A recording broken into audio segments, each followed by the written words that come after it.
My name is Janelle Barksdale, and I'm the founder of Roses and Thorns. This is a chapter review for the August selection of our book club, She's Still There by Crystal Evans Hurst, and this is the review for Chapter 7. Chapter 7 is titled Double Blue Lines, and in this chapter, Crystal shares with us her experience of finding out she was pregnant, seeing those double blue lines, the courage it took for her at 19 to go and tell her high school sweetheart that they were about to be parents. Imagine the rejection at "it's not mine."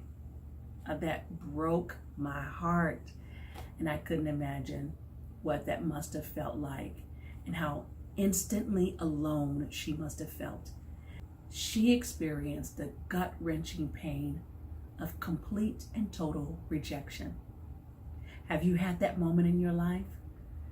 Maybe it wasn't a pregnancy. Maybe it was a job that you had really put work in for and you thought you were going to get the promotion, but someone next to you got the promotion instead of you. Maybe it was that you went through a divorce and you felt that rejection. Damage can happen to us when we have situations and we make choices and decisions that have consequences. Some of the consequences we can see it as soon as it happens, and we choose it anyway. But there are certain consequences we may not be able to see, but we made the choice, and so the consequence belongs to us. That's when we can rely on our Heavenly Father. God knows how to take us from here to there, where we are today, to execute the plan where He has for us right there. And in this, Crystal reminds us, as she has in every chapter, this wonderful moment of encouragement. You are loved, you are accepted, and you are valuable. I think those statements are ones that we should rehearse over and over again.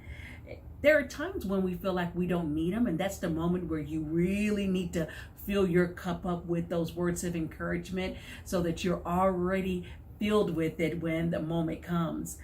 She provides us with samples of those affirming scriptures that God has recorded in His Word to help us understand just how much He loves us. In Isaiah, where He tells us that we're honored in His sight. In Jeremiah, where He tells us, I have loved you with an everlasting love. And in John, where He tells us, you didn't choose me, I chose you.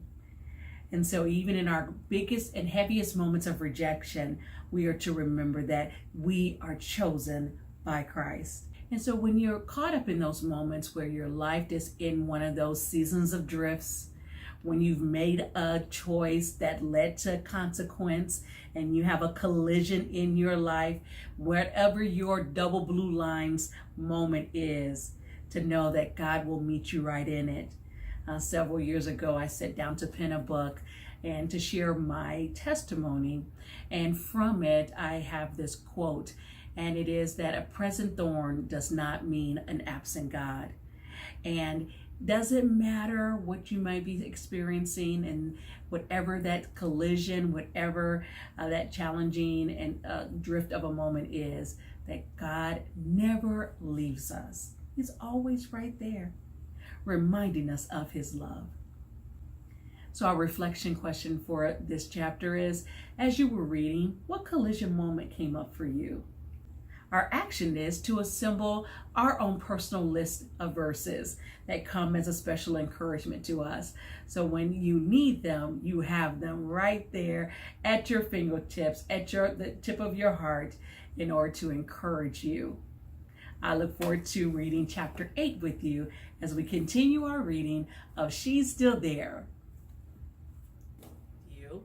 As always, if you haven't already done so, please subscribe to the Roses and Thorns YouTube channel.